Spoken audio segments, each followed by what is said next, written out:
Ômega Web Rádio.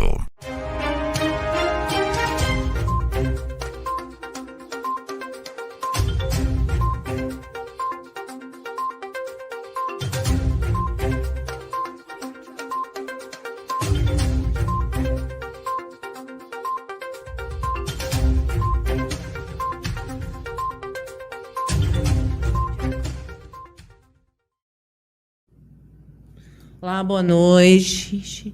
Nós estamos hoje aqui no Fatos em Destaque. Hoje a gente vai começar o programa, né, com o Caio França.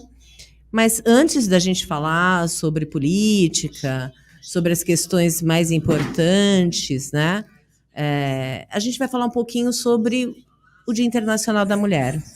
Na verdade, a gente tem a necessidade, eu sou mulher e costumo falar muito isso, né? A gente tem a necessidade de um dia. Às vezes os homens brincam, né? Por que não tem o dia do homem? Pois é, infelizmente não tem o dia do homem porque a mulher precisa de um recurso como esse para poder ter uma projeção. Dentro da área jurídica, a gente tem um princípio chamado de isonomia. Então, você só tem os iguais tendo condições iguais quando você trata desiguais de forma desigual. Então, para que a mulher consiga ter o mesmo patamar, as mesmas oportunidades, tenha uma vida e o seu respeito, os seus direitos garantidos, a gente precisou de uma lei, que é a Lei Maria da Penha, e todas as alterações que essa lei trouxe dentro do Código Penal. Para quê? Para a gente ter mais garantia. Então, eu precisei qualificar o homicídio pelo simples fato de ser mulher. Às vezes você é morta, você é espancada, né? Você sofre um assédio sexual grave, você sofre uma violência psicológica. Então, na verdade, eu gostaria muito de um dia vivenciar o mundo sem a necessidade de um dia específico para a mulher. Por quê? Porque se nós fôssemos todos iguais e ninguém tivesse nenhum tipo de preconceito, nós não teríamos a necessidade de ter um dia específico internacional da mulher. Infelizmente, eu acredito que não vou ver isso. As novas gerações já não discriminam tanto a mulher, mas ainda há muito machismo aqui dentro do nosso país e no mundo de um modo geral. Então, na verdade, a gente entende a necessidade desse Dia Internacional como uma projeção para que a mulher consiga ter um pouco mais de oportunidade, não é? Então, é lógico que é extremamente válido o Dia Internacional da Mulher, né? Eu agradeço todas as homenagens que eu sofri hoje, que eu fui homenageada de várias maneiras, assim como todas as mulheres, mas as mulheres precisam não de homenagem, elas precisam de respeito. Elas precisam ser respeitadas em todas as áreas. Então, esse é meu recado para todas as mulheres. E volto a dizer, como eu sempre digo, eu agradeço muito a todos os homens que fizeram parte da minha vida e que fizeram com que eu me tornasse a mulher que eu sou hoje. Então, parabéns ao Dia Internacional da Mulher, mas a gente não precisa de um dia, a gente precisa de respeito. Boa noite, Valentim. Boa noite, Marcelo. Boa noite, Raquel. Realmente, um dia tão especial, né? O que seriam de nós homens sem vocês mulheres? Hoje vamos falar de política regional e temos um convidado bastante especial, que é o deputado estadual Caio França. Ele já está aí no ponto, Marcelo? Olá, deputado. Boa noite. Obrigada por ter aceito o convite. Tudo bem, boa noite. Prazer em falar com vocês. Agradeço o convite e estou à disposição para falar a respeito dos temas regionais e da política, especialmente no estado de São Paulo. Sim. Eu queria fazer a primeira pergunta no sentido de como a Assembleia, como que o senhor tem sentido essa questão da Assembleia Legislativa de São Paulo, trazendo aí uma carga, né, bastante grande para a Baixada Santista. Nós temos vários representantes na Assembleia Legislativa. E como é que o eleitorado tem se comportado? Ele tem se manifestado no sentido de uma renovação maior ou de manter essas pessoas continuando representando o nosso estado de São Paulo? Olha, a gente já teve outros mandatos com mais representantes, na verdade. Chegamos a ter aí 6, se eu não me engano, 7 representantes da Baixada Santista e Vale do Ribeira, estendendo um pouquinho a região. Nessa legislatura, tem o nosso mandato aqui, o do deputado Paulo Correia, do deputado Coimbra, e aí podemos considerar, talvez, o deputado Wellington Moura, da região, enfim. Mas eu acho que a gente poderia ter até mais representantes, seria bom que tivéssemos mais representantes da Baixada. Sobre as eleições desse ano, é difícil de fazer uma autoanálise, né? Fica muito, vamos dizer assim, cabutino da minha parte fazer uma reflexão sobre o meu mandato. Mas eu devo disputar a reeleição para deputado estadual e estou muito confiante no trabalho que nós fizemos. Sabe que tem algumas palavras que eu costumo usar como norte do mandato, que é coerência, né? Eu não apoiei o João Dória na eleição estadual, eu tinha outro candidato, que era o Márcio França, não apoiei os principais projetos que o Dória apresentou para o estado de São Paulo, aumento de impostos, retirada de direito dos servidores públicos, fim do benefício PCD, entre outras coisas. Então, a coerência, o trabalho e humildade são três palavras que norteiam o meu mandato desde o início, e é assim que eu pretendo seguir até outubro desse ano na reeleição, esperando que as pessoas possam avaliar se vão julgar pela nossa manutenção ou não. Eu acho que é sempre importante também que tenham novas lideranças que surjam na Baixada, sem desqualificar o trabalho daqueles que já estão trabalhando, que têm um legado, enfim. Eu deixo para que as pessoas possam fazer a análise melhor a respeito do mandato. Deixa eu lhe perguntar.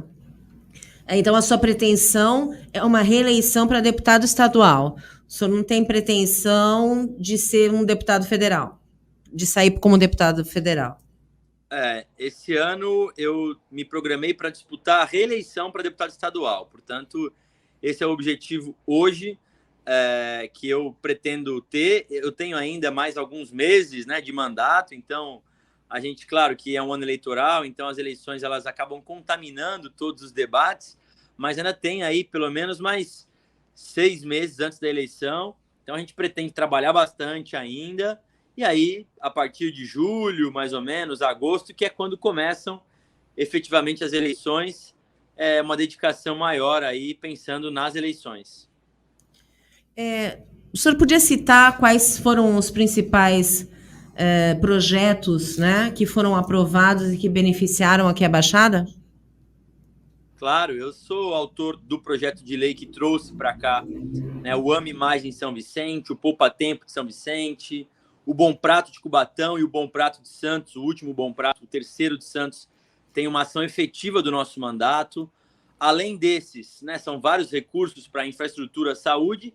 E em relação a projetos de lei, eu tenho diversos. Infelizmente, alguns dos principais deles eu aprovei na Assembleia e o governador João Dória vetou.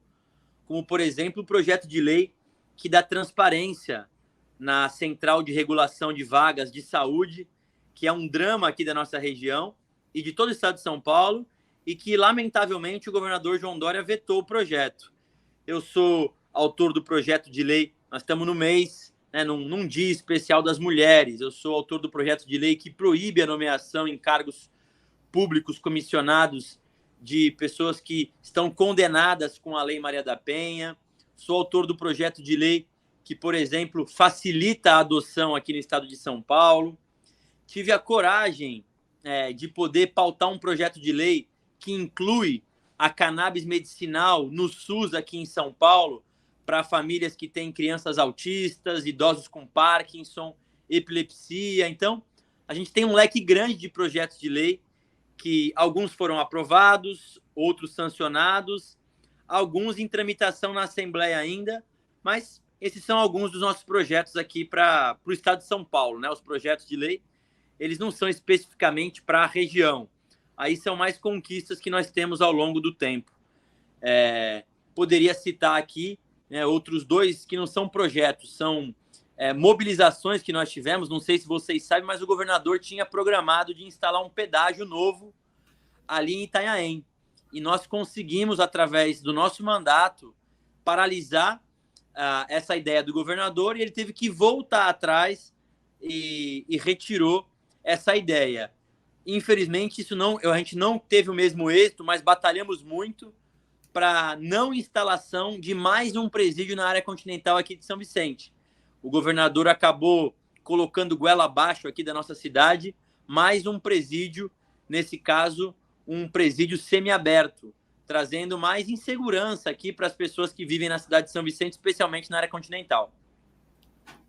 Deputado, boa noite para o senhor, jornalista Valentim Cardoso, da Folha de Cubatão. Deputado, sabemos que o seu partido, o PSB, ele é um partido muito forte aqui na região, tem 2 deputados, um estadual e um federal. O senhor é a deputada federal Rosana Vale, tem a prefeitura do Guarujá com o prefeito Suman, e tem a vice-prefeitura de Cubatão com o vice-prefeito Ivan Hildebrando, né?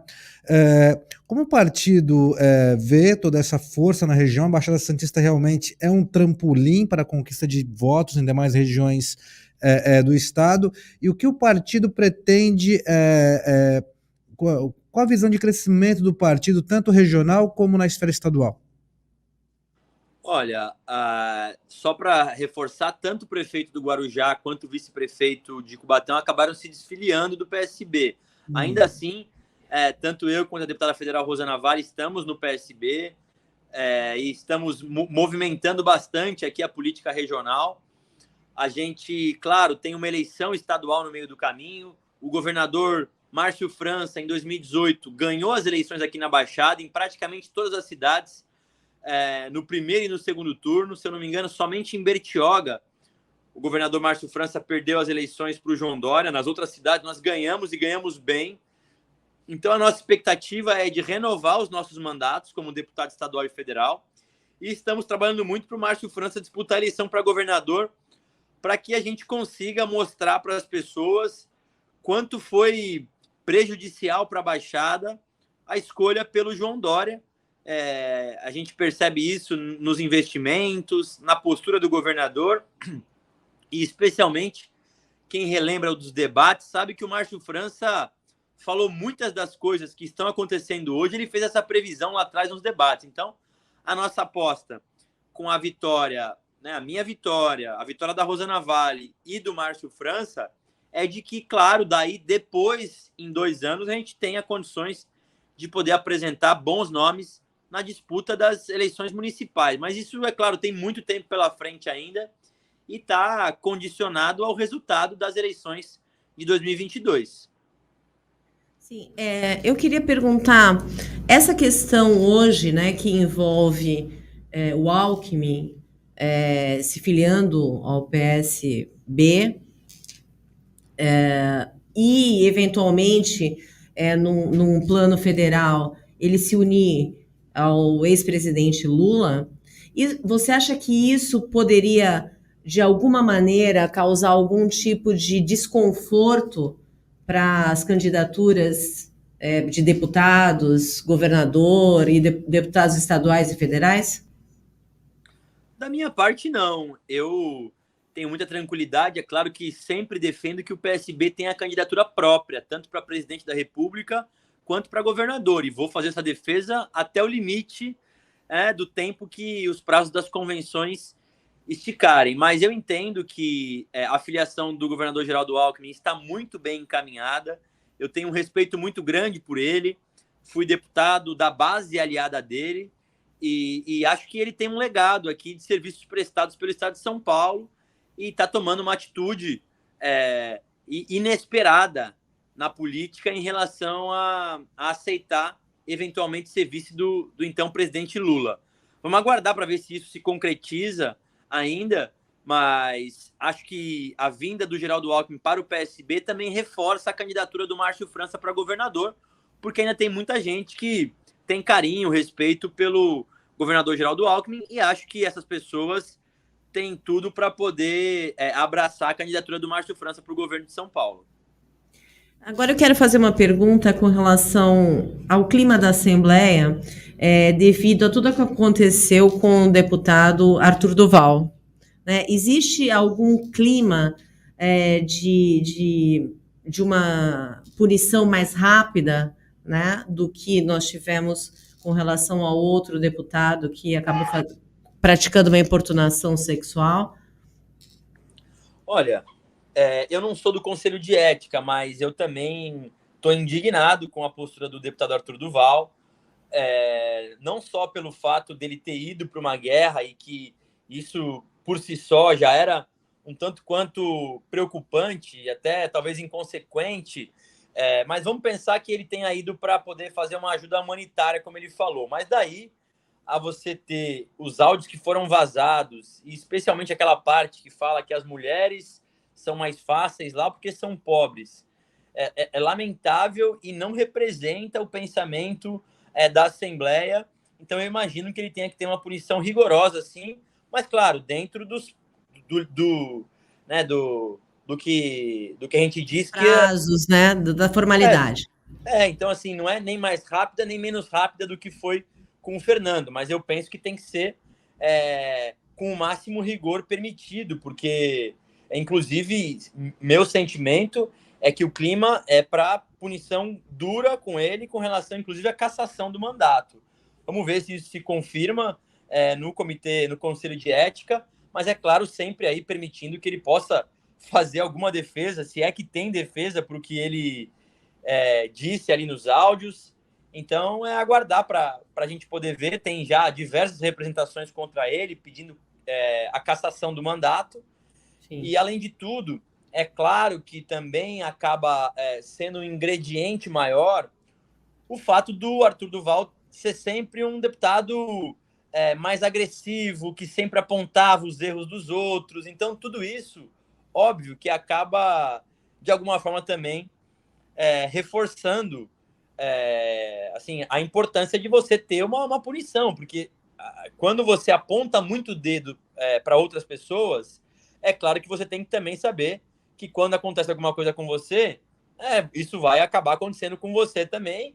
E então, acho que faz parte um pouco do estilo que o deputado Arthur Duval adotou ao longo da sua trajetória. Vamos aguardar para ver o que vai acontecer, mas o meu sentimento, o presidente da Assembleia já deu uma entrevista a esse respeito, também falando de uma punição rigorosa, mas óbvio, dentro da lei. Sim.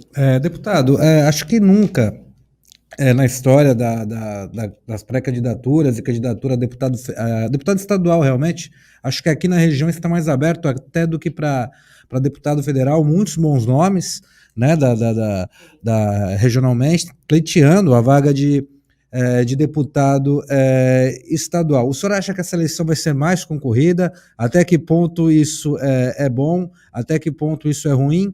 E também gostaria de saber do senhor o que faz o senhor acreditar em ter essa sede de tentar a reeleição e conquistar a reeleição e ter essa garantia que o senhor acredita na sua reeleição? Vamos lá. Primeiro, dizer que a gente respeita muito qualquer pessoa que queira disputar a eleição, né? Acho que é legítimo de qualquer cidadão que está afiliado a algum partido o pleito de disputar a eleição para deputado estadual, federal, faz parte e, como eu disse, espero que a Baixada Santista possa aumentar o número de representantes para fortalecer a nossa região. Então, em relação a isso, eu dou a maior força e torço para que todos possam ter sucesso. Claro que a gente percebe que tem algumas candidaturas que, com muito respeito, mas são mais para, de repente, marcar posição ou para preparar, né, para a próxima eleição municipal, que, com muito respeito, não é o nosso caso. Em relação à confiança, não é nem confiança, assim, né, e salto alto, muito pelo contrário. Quem conhece sabe que a gente sempre está com muito pé no chão e trabalhando muito. Agora, eu também preciso ter confiança no nosso trabalho, né? No meu trabalho, especialmente, porque eu sempre digo que quem está no mandato não dá para vender ilusão, não dá para inventar a roda, porque teve a chance durante os 4 anos de poder mostrar serviço. E acho que as pessoas que votaram em mim sabiam que eu não era da base de apoio do João Dória, que eu ia votar contra os principais projetos, especialmente se eles fossem retirar direito de pessoas com deficiência, aumentar impostos. Então, eu penso que eu fui coerente com aquilo que eu defendi durante a minha campanha. Eu não troco meu voto por emenda parlamentar extra, não troco meu voto por cargo comissionado no governo do Estado. Então, é por esse motivo que eu volto, né, a defender uma candidatura novamente, no momento certo, em relação a retomar o mandato na Assembleia. Além, óbvio, do trabalho que a gente fez de emendas parlamentares, de presença nas cidades. Eu acho que tudo isso faz com que eu tenha condições de poder pleitear novamente uma reeleição, mas, obviamente, sempre me submetendo aí à votação popular. E eu já ganhei, já perdi a eleição. Teve uma eleição aqui que todo mundo achava que eu ia ganhar em São Vicente e eu perdi a eleição. Então, eu, mesmo jovem aí, eu já ganhei, já perdi a eleição e faz parte da disputa política. Deixa eu lhe perguntar uma coisa. Eu gostaria, deputado, que o senhor falasse para todo mundo que está nos ouvindo qual é a função de um deputado, né? Como é que funciona? Porque as pessoas falam muito de projeto de lei, de aprovação, mas as pessoas que não lidam com política, que não conhecem política, às vezes elas não entendem como funciona essa questão e a importância, eu sempre digo isso, de você votar bem para o poder legislativo, não só o executivo, porque, na verdade, quem aprova todas as leis, porque a palavra final é sempre do legislativo, mesmo que haja um veto, ele pode ser derrubado. Então, eu gostaria que o senhor explicasse, né, para quem está nos ouvindo aqui, como é que funciona o seu trabalho e a importância de se eleger de forma consciente um deputado estadual, federal, senador, enfim. Vamos lá. Eu defendo uma mudança no sistema eleitoral, né? Eu defendo o voto distrital misto. É uma defesa minha de muitos anos já, mas infelizmente eu acho pouco provável que o Congresso Nacional, nessa legislatura, consiga fazer alguma mudança. Então, nós vamos para mais uma eleição num formato que é um tanto quanto difícil para as pessoas compreenderem. Ainda assim, como eu te falei, eu tenho uma pauta muito forte regional aqui de defesa dos interesses da Baixada Santista e do Vale do Ribeira. 80% praticamente das minhas emendas são encaminhadas para cá, e isso a gente pode ver no orçamento que é votado anualmente para a Baixada. Além disso, a nossa tarefa, além de trazer, né, conquistas e emendas para a região, a gente também tem duas tarefas muito importantes, que é a de legislar, aí para o estado de São Paulo como um todo, não só para uma região, como eu falei, alguns projetos que eu apresentei aqui. E uma outra tarefa muito importante, e que aí eu falo com muito orgulho, que eu sou um dos parlamentares que mais tem requerimentos apresentados questionando e cobrando, ou seja, fiscalizando o governador João Dória, que durante a pandemia falou para as pessoas ficarem em casa, mas foi viajar para Miami, que durante a pandemia aumentou impostos de medicamentos, de insumos de saúde, que durante a pandemia comprou respiradores acima do preço médio aqui brasileiro. Tudo isso foi devidamente encaminhado para o Ministério Público, para o Tribunal de Contas. Inclusive, teve uma ação que foi julgada recentemente, condenando o governador com relação ao caso dos respiradores que ele comprou. Então, o mandato de um parlamentar tem que ter esse tripé, na minha opinião, de representação regional, no nosso caso, Baixada e Vale do Ribeira, proposições legislativas relevantes, porque não adianta também propor, com todo respeito, né, o dia disso, o dia daquilo e tal. Acho pouco relevante isso. E o outro tripé, para finalizar, o tripé da fiscalização. E eu penso que a gente tem feito isso com bastante intensidade ao longo desses 4 anos. Deputado, eu gostaria de conversar com o senhor o seguinte, a pergunta seria a seguinte, a gente está vendo que o ex-governador João Dória, a pré-candidatura dele à presidência da República até o momento não decolou. Pode ser que ele recue e volte a tentar a reeleição pelo governo do estado de São Paulo, né? O PSB tem um nome muito forte, que é o do ex-governador Márcio França. A cúpula do PSDB no estado de São Paulo está pronta para enfrentar, do PSB, desculpa, no estado de São Paulo, está pronta para enfrentar uma recuada do atual governador João Dória e ele ser o candidato do partido no estado?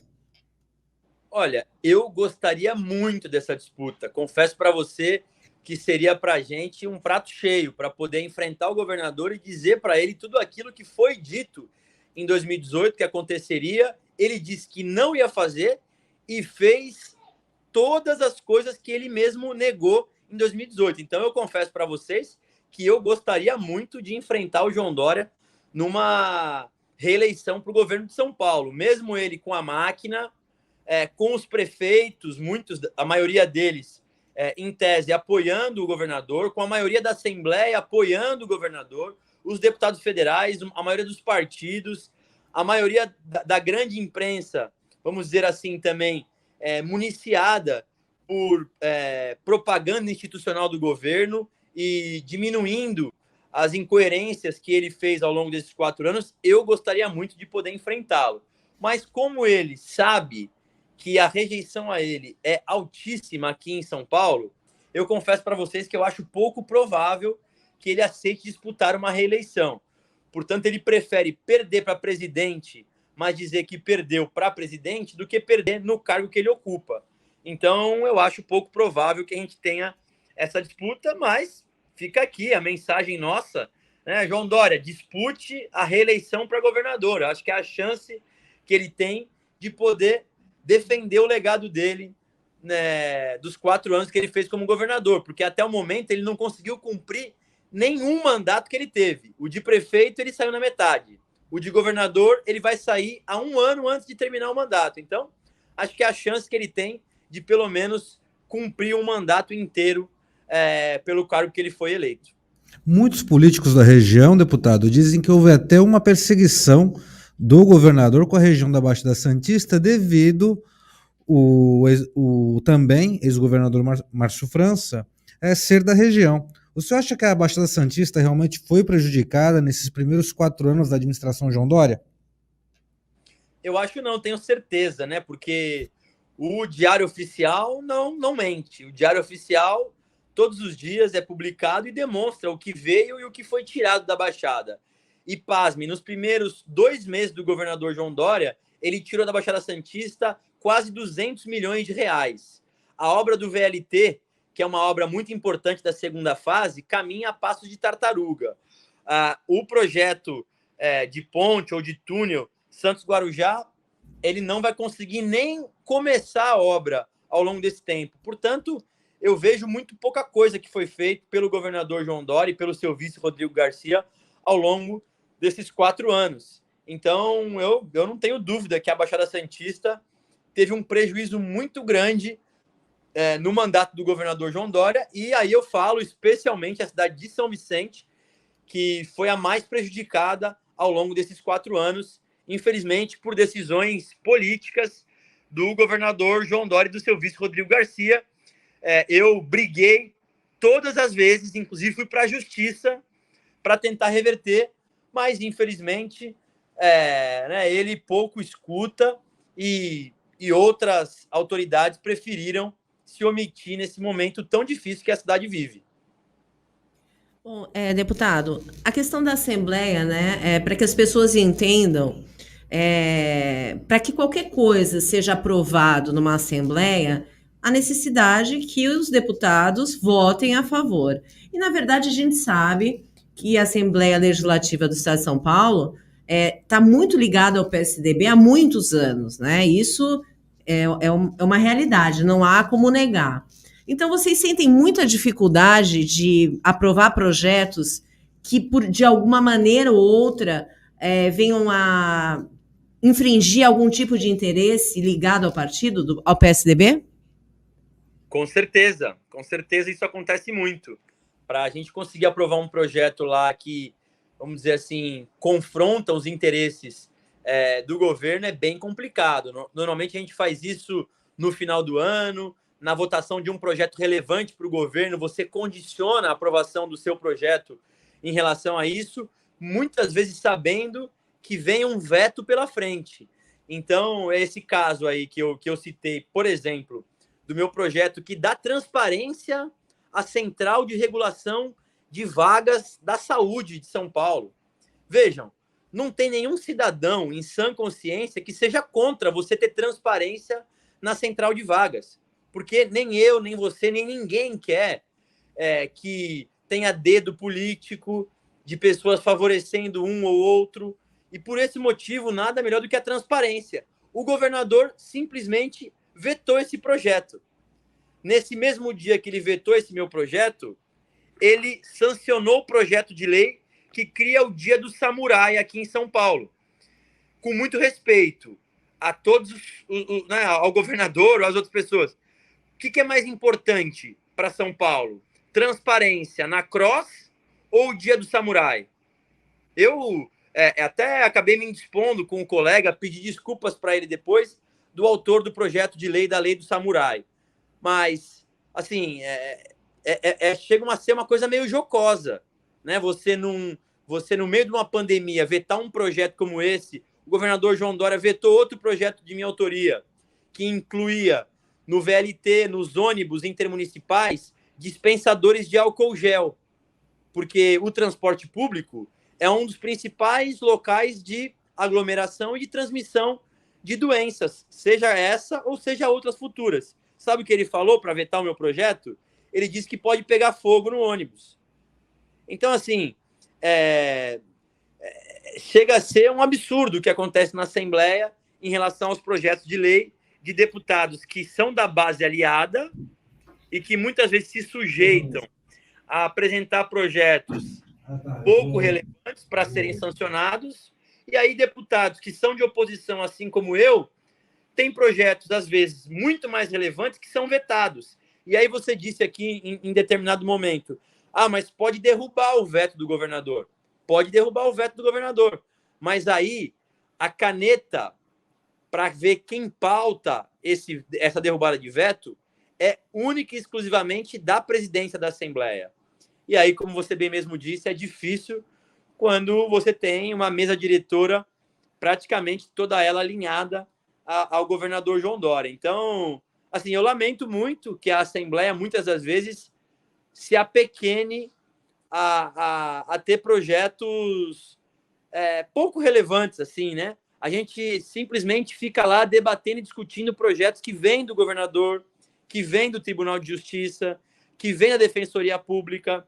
Agora, projetos de autoria de deputados com relevância, eu, infelizmente, assim, digo para você que a gente pode até ter votado algum projeto, mas se tem algum tipo de confronto com o governo, esse projeto, infelizmente, será vetado. O meu próximo projeto, polêmico, mas corajoso, eu já disse aqui, é a inclusão da cannabis medicinal no SUS. Famílias que não têm condição de pagar R$2.000 por mês e que tem um filho autista, que tem um idoso que sofre com Parkinson ou com dores crônicas e que não conseguem receber esses remédios, que devem poder receber. São Paulo é um estado que é um estado rico da federação e não pode deixar que um cidadão que mora aqui, mas que não tem condição de pagar, fique sem a utilização de um medicamento como esse. Então, esse projeto, o presidente da Assembleia tem o compromisso público de pautar esse mês de março e eu pretendo muito defendê-lo nos debates que nós vamos ter na Assembleia. Ok, deputado, eu fui avisada que o seu tempo está acabando, né? Então, eu agradeço muito a sua participação e gostaria que o senhor deixasse uma mensagem aqui para os seus eleitores, para os nossos ouvintes, com relação à sua pretensão eleitoral para 2022. Olha, primeiro agradecer a vocês pela oportunidade aqui de fazer uma mini prestação de contas, né, desse mandato. faço de peito aberto, estou sempre à disposição. E, assim, eu peço que o cidadão, independente de escolher esse ou aquele deputado, que possa ir atrás para saber o que ele já fez ou o que ele pretende fazer, para, de repente, depois não dizer que foi enganado, porque votou nele e depois ele votou contra os servidores públicos, contra professor, policial, ou depois ele votou contra a isenção de IPVA, que as pessoas com deficiência tinham direito em São Paulo, foi retirado em 2020, e depois de muita briga nossa, o governador voltou atrás. Então, é o que eu digo, assim, quem está no mandato não pode vender muito sonho, né? Tem que falar a verdade e mostrar o que fez. Então, ainda não é momento de pedir voto, mas o que eu falo é isso: acompanhe o trabalho dos parlamentares, investigue, veja como ele votou nesse e naquele projeto de lei, vê onde ele mandou os recursos que ele encaminhou, se nos projetos de lei que vocês consideram polêmicos, qual foi o voto dele, como é que ele votou no projeto de lei. Não tivemos mais do que 5 projetos de lei muito polêmicos na Assembleia. Vá ver como votou o seu parlamentar. Eu acho que é isso. As pessoas precisam acompanhar mais o trabalho dos parlamentares na Assembleia. A gente presta conta diariamente aí nas nossas redes sociais também. Então, aproveitar para pedir que as pessoas possam nos acompanhar. Facebook, Instagram, Twitter. São maneiras que a gente encontrou de poder prestar contas diariamente. E tem o WhatsApp do nosso mandato também, que é o 13991254040. Ok, deputado, eu agradeço a sua participação e o nosso programa está sempre aberto para a sua voz, que é importante aqui para a Baixada Santista. Muito obrigada, viu? Um abraço, deputado. Eu agradeço a oportunidade. Boa noite a todos aí. Forte abraço e feliz Dia das Mulheres para todas. Valeu. Obrigada. Bom, a gente teve aqui, né, um deputado falando, e algumas coisas eu gostaria de pontuar, porque é importante que as pessoas entendam, não é? Ele falou de emendas, ele falou de algumas questões aqui para a Baixada Santista, então é importante que quem está ouvindo entenda como é que funciona o mecanismo de uma Assembleia Legislativa estadual ou a Câmara dos Deputados Federais e o Senado. Bom, em primeiro lugar, precisa ter um projeto, né? Então, esse projeto, ele precisa ser através de uma iniciativa popular, a população pode pedir que esse projeto seja instaurado dentro de uma Assembleia Legislativa, mas geralmente ela é apadrinhada por um deputado, porque é mais fácil que tramite na Câmara Legislativa. E depois disso, então, tem uma série de emendas, aquele assunto acaba sendo discutido, tem audiências públicas, ele recebe uma série de... Esse projeto de lei, por exemplo, recebe uma série de emendas de vários deputados, e aí ele vai para votação. Então, ele tem que ser votado. E aí é a grande questão, não é? Então, em primeiro, precisa ter quórum, dependendo do tipo de emenda, né, de projeto que está sendo votado.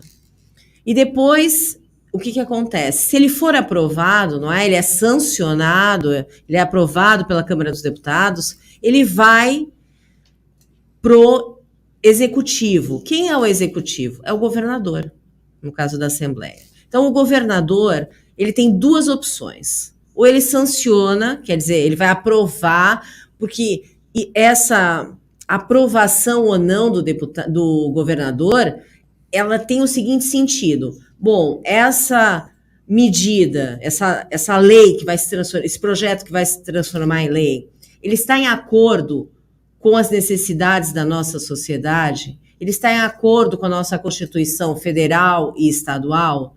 Se ele achar que sim, isso eu estou falando em tese. É claro que os interesses partidários, os interesses políticos acabam interferindo nisso.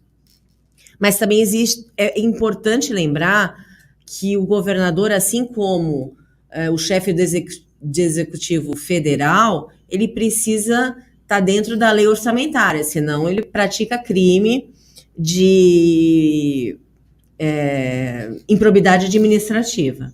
Então, diante de tudo isso, se ele achar que aquele projeto deve ser aprovado mesmo, ele sanciona. Senão, ele veta. Só que esse veto volta, efetivamente, pode voltar para a Assembleia, e a Assembleia é soberana para derrubar esse veto. Então, vejam, o que eu quero dizer com isso? Nós estamos num ano eleitoral.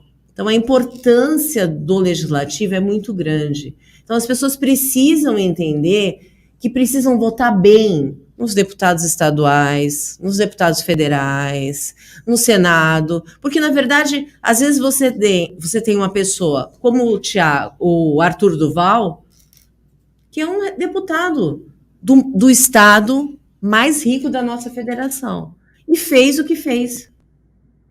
Então, a gente precisa pesquisar quem é a pessoa, saber o que essa pessoa propõe, saber o que efetivamente, qual é o comprometimento dele ou dela para essa Assembleia, certo? Então, isso é extremamente importante. Bem, Raquel, voltando ao que o deputado falou, ele disse que é até a favor da questão do voto distrital, e você acabou falando das questões jurídicas, parlamentares, de se aprovarem projetos ou não, né?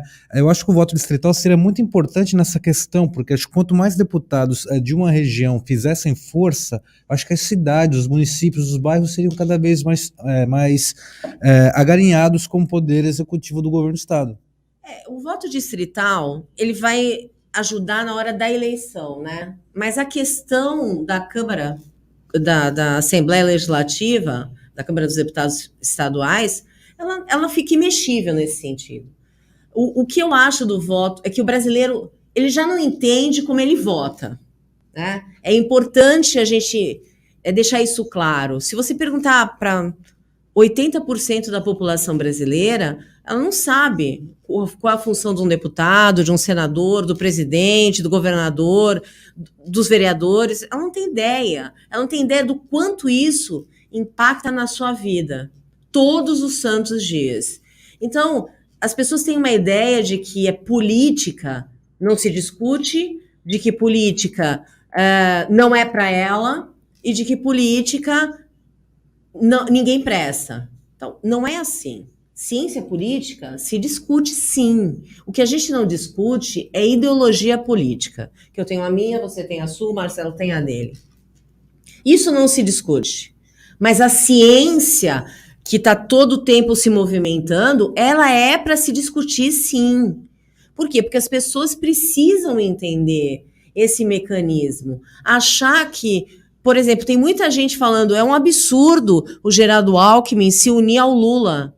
Isso já aconteceu milhares de vezes aqui no nosso país. E essa é a ideologia. Pô, o Alckmin se juntando ao Lula, mas ninguém está vendo como isso está sendo feito de forma muito inteligente dentro dos meandros do chamado jogo de xadrez da política. Faz parte do jogo. Porque, na verdade, não existe política sem coligação. Eu não estou dizendo conchavo, é diferente. Conchavo é quando você se une a alguém para tirar proveito daquilo. Coligação, não. Em qualquer lugar do mundo onde existe representatividade, existe coligação. Então, coligação partidária é absolutamente normal em qualquer lugar do mundo. Eu não estou dizendo que isso tenha que representar compra de votos, que isso tenha que representar, como disse o deputado, troca de comissão, de cargos comissionados. Então, isso não tem nada a ver uma coisa com a outra. Então, a união de deputados ou para o executivo de partidos é absolutamente normal e tem que ser feita, porque senão o partido não chega aonde tem que chegar. Bem, Raquel, ele era um dos nomes mais fortes do partido, né, aqui no estado de São Paulo, para governador do estado. Se eu não me engano, ele chegou a ter uma boa pontuação percentual, né, nessa pré-corrida eleitoral. Com a desistência dele, o Podemos teria um outro nome, e caso decida fazer uma coligação, um apoio, o que você acha que o partido não tendo um pré-candidato a governador no estado de São Paulo, o tanto que isso atrapalha o candidato a presidente do partido, Sérgio Moro, no estado? Então, o Sérgio Moro já tinha cancelado todos os palanques aqui no estado de São Paulo do Podemos por causa do Arthur Duval. Como ele retirou sua candidatura, é evidente que o Podemos vai ter que criar outro nome ou se coligar com alguém e ficar com vice.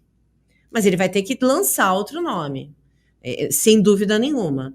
Porque, na verdade, senão, no estado mais importante da federação, a maioria dos partidos não querem deixar de ter uma representatividade, ou pelo menos disputar essa representatividade, o que é importante, né? Do ponto de vista da nossa política macro, que é federal, isso é extremamente importante. Então, eles precisam realmente dessas coligações, né?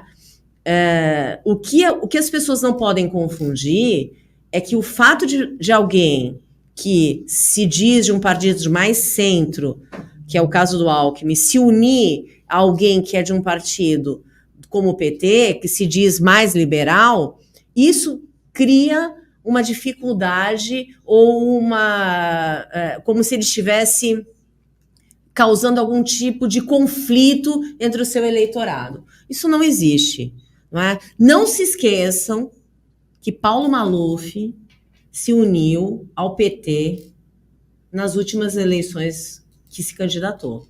Então, as pessoas, isso é absolutamente comum. Não se esqueçam que Renan Calheiros, para conseguir ser senador, ele se coligou ao PT. Então, isso é absolutamente normal em qualquer país do mundo. Então, as pessoas precisam entender, e eu não estou falando que todo mundo precisa ser um expert em política, mas precisa entender como ela funciona. Não é? Havia uma propaganda muito interessante nas últimas eleições, de uma grande hamburgueria, que dizia o seguinte: então, eu vou fazer um pedido para você, eu vou escolher o sanduíche para você, tá bom? Aí, quando chega o sanduíche, só tem o pão e a alface. Aí a pessoa falou, mas por quê? Não foi isso que eu queria. Ele falou, então, mas você deixou eu escolher por você. Quem deixa o seu voto em branco e não faz o seu exercício na hora da eleição, né? Pratica o escrutínio, que é ir lá e votar, está deixando em branco, está dando um cheque em branco para alguém representá-lo e aí praticar algumas atrocidades, como a gente vem vindo e tem sido visto durante todo esse período democrático que a gente vive, né? Eu sempre digo que não existe outro tipo, outra forma da gente conseguir viver além da democracia, haja vista o que está acontecendo com a Rússia, com Vladimir Putin e a invasão da Ucrânia. Muitas abstenções, né, Raquel, nas últimas eleições, há 2 anos atrás, municipais, boa parte do eleitorado não foi votar devido muito à pandemia do coronavírus. Você acha que a representatividade do voto ela vai ser maior agora nessas eleições federais e estaduais? Olha, eu sei que não interessa a ninguém, né, educação política, mas isso deveria ser matéria obrigatória. Porque quem entende, ou quem tem um pouco de noção política, não deixa de votar. Por quê? Porque sabe que vai custar caro. Então, as pessoas deveriam ter uma noção do que é efetivamente a vida política.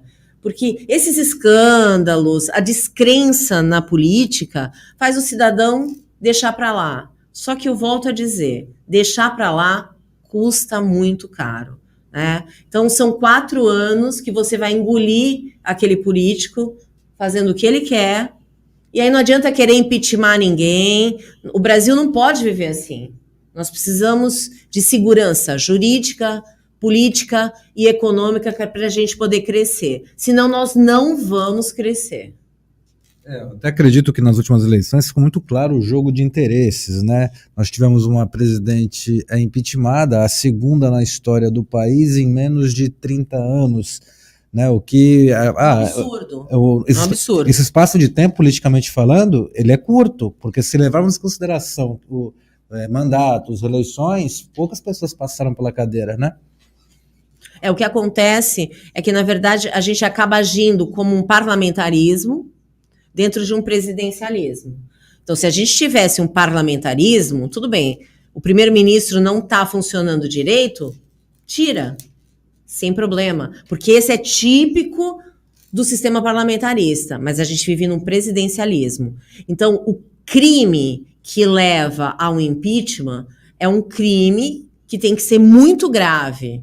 E, na verdade, no Brasil, você é impeachmentado se você perde apoio político. Foi o que aconteceu com o Lula e foi o que aconteceu com a Dilma. Eles se isolaram politicamente e aí, claro que o impeachment não é um processo jurídico, é um processo político. Por isso que eles foram impeachmentados. Bem, a gente está chegando ao final, né, Marcelo, do programa? Sim. E eu queria só falar uma coisa. Hoje é Dia Internacional da Mulher. Eu acho que é uma data extremamente importante, até pela forma como esse dia foi escolhido, como ele foi datado, né? Tem toda aquela questão daquela revolta das industriárias e tal. Raquel, você como mulher, como você vê essa colocação da mulher na política brasileira e o que está faltando para que isso ganhe mais representatividade? Bom, primeiro que a gente tem um país extremamente machista. Então, para a mulher conseguir se eleger, ela tem que ser muito melhor do que o homem, né? Isso é uma questão que a gente percebe que acontece. Então, existe uma tendência ainda a se votar em candidatos homens. Infelizmente, as pessoas ainda não entenderam que votar numa mulher ou num homem não há diferença nenhuma, não é? O que existe é o caráter. Isso é importante. A outra questão é que a gente ainda não tem muitas mulheres envolvidas na política. Por quê? Porque a política, para você se envolver com política, você primeiro precisa entender, depois você tem que abdicar de muita coisa, depois você precisa de uma dedicação muito grande. Então a mulher, se é mãe, se está querendo constituir uma família, muitas vezes ela não vai para o lado da política, né? Ela prefere estar nos bastidores. Mas enquanto a gente não tiver uma representatividade maior feminina, alguns projetos e alguns direitos da mulher não serão colocados em pauta e não serão votados favoravelmente, né? Eu vou dizer uma coisa aqui, pode ter gente que queira me matar, mas eu vou dizer o seguinte: se nós tivéssemos o abortamento sendo praticado por homens, eu garanto que já teria sido legalizado no Brasil. Mas quem vota isso? São homens. Então, eles não sabem o que é uma gravidez indesejada, eles não sabem a dificuldade que é criar um filho, a dificuldade que é manter esse filho, porque a gente tem uma série de homens que, infelizmente, desaparecem. E o filho fica para quem? Para a mulher. Então, a decisão deveria ser da mulher. E aqui eu não estou entrando na questão religiosa, não é? Eu respeito, até porque eu sou católica, eu não sou a favor do aborto, mas eu acho que é uma decisão exclusivamente feminina. Não é o homem que tem que decidir uma coisa dessa. Enquanto a Assembleia Federal, estadual e municipal nós tivermos a imensa maioria de homens, questões como essa vão ser vetadas. Hoje, o presidente da República, que tinha vetado a questão do absorvente, que é a questão da mulher conseguir conviver na sociedade durante todos os dias do mês, hoje ele aprovou o projeto. Porque ele está num ano eleitoral. E o eleitorado feminino é maior já do que o masculino. Então, isso são questões. A gente não precisaria nem estar discutindo uma questão como essa. Isso é uma questão de inserção da pessoa, que é do gênero feminino, na sociedade, para poder frequentar a escola durante todo o tempo, para poder trabalhar durante todo o tempo. Isso é um básico. e precisa ter toda uma discussão, ter veto presidencial, e aí tem que ter um apelo de uma eleição para ele ser aprovado. Então, realmente, no começo do programa, eu falei do Dia Internacional da Mulher e disse que a minha esperança é que a gente não precise ter um dia. E que, na verdade, a gente tenha os nossos direitos garantidos e efetivados. Porque não tem motivo de uma mulher ganhar menos que um homem pelo simples fato de ser mulher. Não tem motivo da mulher ser proibida de ter opinião política pelo simples fato dela ser mulher. Não tem motivo da mulher morrer pelo simples fato de ser mulher. Então, essas questões são questões que precisam ser levantadas e discutidas dioturnamente na nossa sociedade. E enquanto isso ficar por debaixo do tapete, nós teremos essa imensa diferença e esse abismo entre homens e mulheres pelo simples gênero da mulher ter nascido mulher, né? Então, é uma questão muito complicada. Eu não acho, isso não é uma questão também isolada do nosso país, isso é uma questão mundial e que precisa ser muito bem discutida. Então, a gente precisa efetivamente entender as necessidades da mulher, que são diferentes das do homem, proteger. E por que precisa dessa proteção? Eu escuto muito isso, mas por que a mulher tem que ser protegida? Porque para eu conseguir fazer com que essa mulher tenha o mesmo papel na sociedade, eu tenho que protegê-la mais. Entendeu? Senão eu não consigo fazer com que essa mulher tenha o mesmo papel. Eu não estou falando de todas as mulheres, né? Mas a imensa maioria do público feminino ainda é muito vulnerável. Depende muito do seu companheiro, depende muito da família. Então, isso é uma situação de extrema importância e que tem que ser muito bem discutida. Tanto é verdade que a imensa maioria das refugiadas da guerra são mulheres e crianças. Quase não há homens. Então, para vocês verificarem como a mulher é vulnerável. Certo? Bem, falou advogada, professora, mãe, cientista política e mulher, Raquel Balseiro. Bom, gente, eu agradeço, né, a todos que acompanharam o programa hoje. Realmente é um dia especial, não é? E eu desejo a todas as mulheres um excelente dia, todos os dias, não só hoje. Boa noite, Valentim, boa noite, Marcelo, e até o próximo Fatos em Destaque. Tchau, tchau.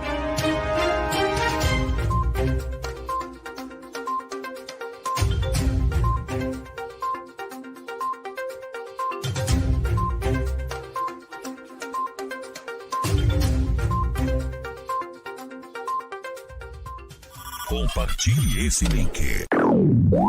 www.omegawebradio.com